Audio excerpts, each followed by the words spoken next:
Saudi আরবে একটা visa পাইলে বাংলাদেশের মানুষ হুমড়ি খায় পড়ে যে কখন সৌদি আরবে আইসা পৌঁছাবো।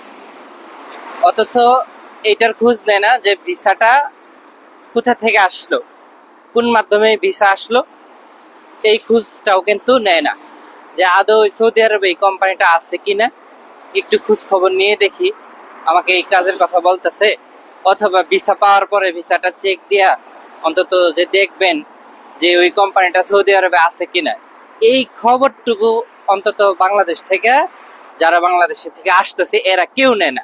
কারণ ওই যে অন্ধবিশ্বাস, আমাকে আমার আত্মীয় নিয়ে যেতেছে, আমার বাড়ির কাছের লোক, সে আমার সাথে বাটপারি করবো না।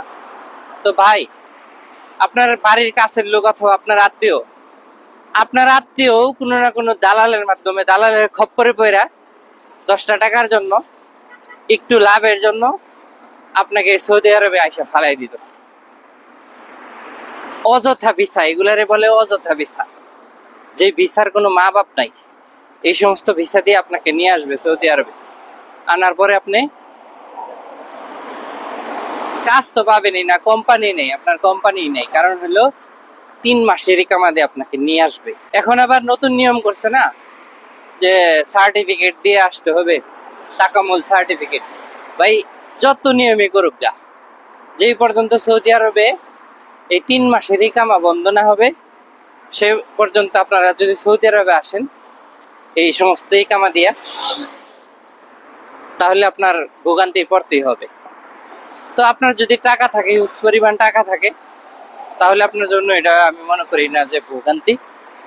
কারণ আপনি ওই টাকা দিয়ে আপনি আবার পরবর্তীতে যদি আপনি এখানে টাকা ইনভেস্ট করেন, তো আপনি কফিল চেঞ্জ করতে পারবেন, আকামা বানাইতে পারবেন, পরবর্তীতে আপনি কাজও পাইবেন। তো 100 লোকের মধ্যে 95 জন লোকই সৌদি আরবে এসে বসে থাকে 3 মাসের ইকামাতে আসার কারণে। তো আমি সবাইকে সাজেস্ট করি, হোক আপনার আত্মীয় যদি আপনাকে সৌদি আরবে নিয়ে আসতে চায়, আপনি কোম্পানিতে আসবেন, কোম্পানির ভিসাতে আসুন। কোম্পানির ভিসাতে আসলে আপনার 2 টাকারও খরচ হবে না, বৈশা থাকতে হবে না, দেশ থেকে টাকা এনে এখানে রিয়াল বানায় আপনাকে খেতে হবে না। অন্তত এই দিক থেকে আপনি সেভ পাবেন। কে শুনে কার কথা?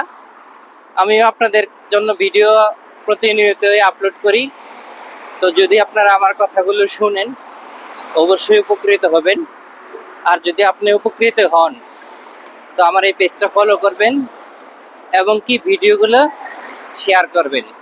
একটা কথা বলতে ভুলে গেছি, সেটা হচ্ছে যে অনেকে বলে সাপ্লাই কোম্পানি। ভাই, 3 মাসের ইকামাতে আসার চেয়ে সাপ্লাই কোম্পানিতে আসা আপনার জন্য ভালো।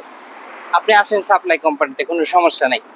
অন্তত এই 3 মাসের ইকামাতে আসবেন না, তাহলে আপনি সৌদি আরবে সেফ থাকতে পারবেন, ভালো থাকতে পারবেন। তো সবাইকে আবারও ভিডিওটি শেয়ার করার জন্য এবং পেজটি ফলো করার জন্য আহ্বান জানাচ্ছি। তো আজকে এই পর্যন্তই, পরবর্তীতে আরেকটি নতুন ভিডিও নিয়ে আপনাদের সামনে হাজির হব। তো সেই পর্যন্ত সবাই ভালো থাকবেন। আল্লাহ হাফিজ।